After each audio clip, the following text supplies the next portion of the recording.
Assalamualaikum warahmatullahi wabarakatuh. Halo, apa kabar teman-teman? Semoga kalian tetap sehat ya.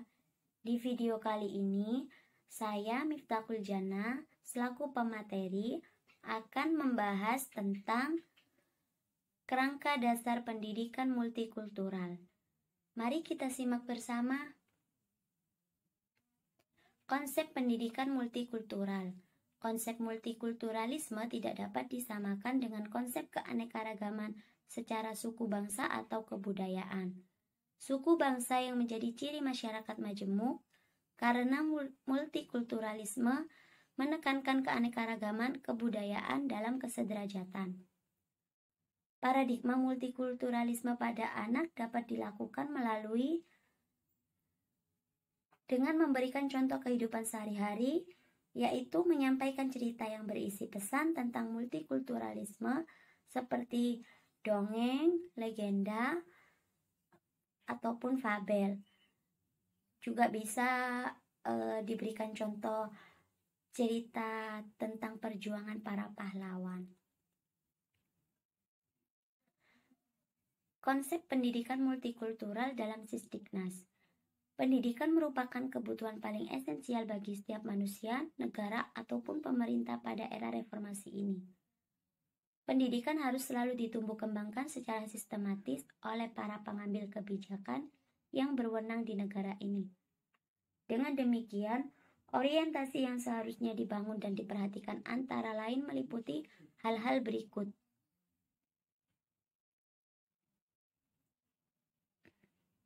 Yang pertama, orientasi kemanusiaan merupakan sebuah nilai kodrati yang menjadi landasan sekaligus tujuan pendidikan. Kemanusiaan ini bersifat universal, global, di atas semua suku, aliran, ras, golongan, dan agama. Yang kedua, orientasi kebersamaan merupakan sebuah nilai yang sangat mulia dalam masyarakat yang plural dan heterogen. Kebersamaan yang dibangun di sini merupakan kebersamaan yang terlepas dari unsur kolutif ataupun koruptif. Pada intinya, kebersamaan yang dibangun adalah kebersamaan pada masing-masing pihak tidak merasa dirugikan dirinya sendiri, orang lain, lingkungan, serta negara. Yang ketiga, orientasi kesejahteraan merupakan suatu kondisi sosial yang menjadi harapan semua orang. Selama ini, kesejahteraan hanya dijadikan sebagai slogan kosong. Karena kesejahteraan sering diucapkan tetapi tidak pernah dijadikan orientasi oleh siapapun. Konsisten terhadap sebuah orientasi harus dibuktikan dengan perilaku menuju terciptanya kesejahteraan masyarakat. Yang keempat, orientasi profesional merupakan sebuah nilai yang dipandang dari aspek apapun adalah sangat tepat. Maksudnya tepat di sini itu tepat landasan, proses, pelaku, dan tepat pada tujuan. Yang kelima, orientasi mengakui pluralitas dan heterogenitas merupakan kenyataan yang tidak mungkin ditindas secara fasis dengan memunculkan sikap fanatisme terhadap kebenaran yang diyakini oleh banyak orang. Yang keenam, orientasi anti-hegemoni dan anti-dominasi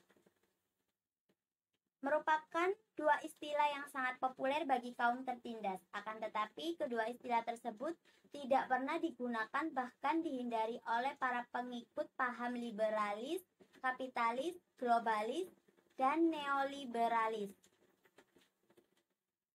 Pengertian pendidikan multikultural diartikan sebagai pendidikan mengenai keragaman kebudayaan, program pendidikan yang menyediakan sumber belajar yang jamak bagi pembelajar, multiple learning environments, dan yang sesuai dengan kebutuhan akademis ataupun sosial anak didik.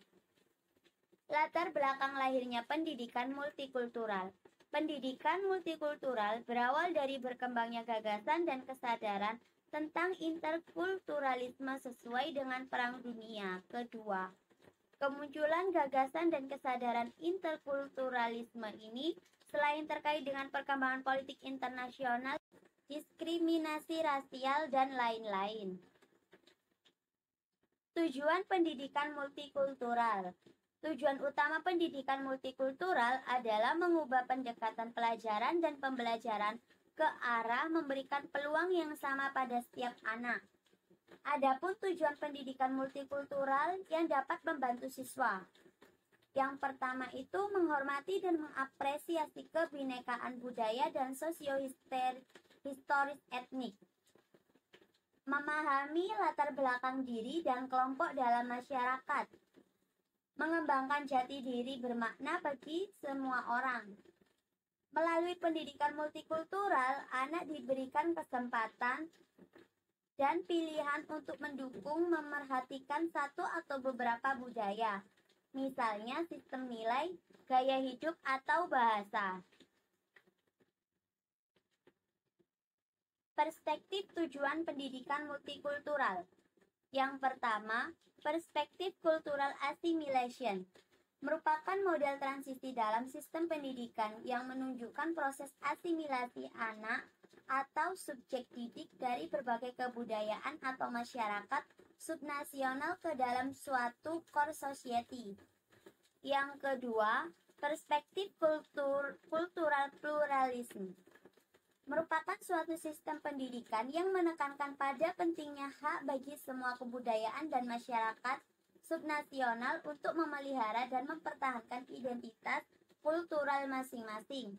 Yang ketiga, perspektif kultural sintesis merupakan sintesis dari perspektif asimilasionis dan pluralis yang menekankan pentingnya proses terjadinya eklektisisme dan sintesis dalam diri anak atau subjek didik dan masyarakat serta terjadinya perubahan dalam berbagai kebudayaan dan masyarakat subnasional. Adapun nilai-nilai dalam pendidikan multikulturalisme. Yang pertama, nilai demokratisasi atau keadilan merupakan istilah yang menyeluruh dalam segala bentuk, baik keadilan budaya, politik, maupun sosial. Keadilan merupakan bentuk bahwa setiap insan mendapatkan sesuatu yang dibutuhkan, bukan yang diinginkan. Yang kedua, nilai humanisme atau kemanusiaan. Pada dasarnya manusia adalah pengakuan atau pluralitas, heterogenitas, dan keragaman manusia. Keragaman itu dapat berupa ideologi, agama, paradigma, suku bangsa, pola pikir, kebutuhan, tingkat ekonomi, dan sebagainya. Yang ketiga, nilai pluralisme. Pandangan yang mengakui adanya keragaman dalam suatu bangsa, seperti yang ada di Indonesia ini, plural mengandung arti berjenis-jenis, tetapi pluralisme bukan berarti sekedar pengakuan terhadap hal tersebut, melainkan memiliki implikasi politis, sosial, dan ekonomi. Pluralisme itu berkaitan dengan prinsip-prinsip demokrasi. Fokus pendidikan multikultural. Fokus pendidikan multikultural tidak lagi diarahkan hanya pada kelompok rasial, agama, dan kultur domain atau mainstream. Dalam konteks teoritis, belajar dari model-model pendidikan multikultural yang pernah ada dan sedang dikembangkan oleh negara-negara maju. Ada beberapa pendekatan. Yang pertama, pendidikan tentang perbedaan kebudayaan atau multikulturalisme, pendidikan perbedaan kebudayaan atau pemahaman kebudayaan, pendidikan bagi pluralisme kebudayaan, pendidikan dwi budaya, pendidikan multikultural sebagai pengalaman moral manusia. Pendidikan multikultural dalam dimensi pendidikan nasional. Multikulturalisme didorong oleh pengakuan terhadap hak asasi manusia. Lahirnya identitas kesukuan sebagai perkembangan budaya mikro di Indonesia memerlukan masa transisi, yaitu seakan-akan menurutnya rasa kebangsaan dan persatuan Indonesia. Terima kasih. Sekian presentasi dari saya. Apabila ada kurang dan ada salah kata, saya mohon maaf. Jika ada yang ditanyakan, bisa diskusi via WhatsApp group atau bisa japri saya. Wassalamualaikum warahmatullahi wabarakatuh.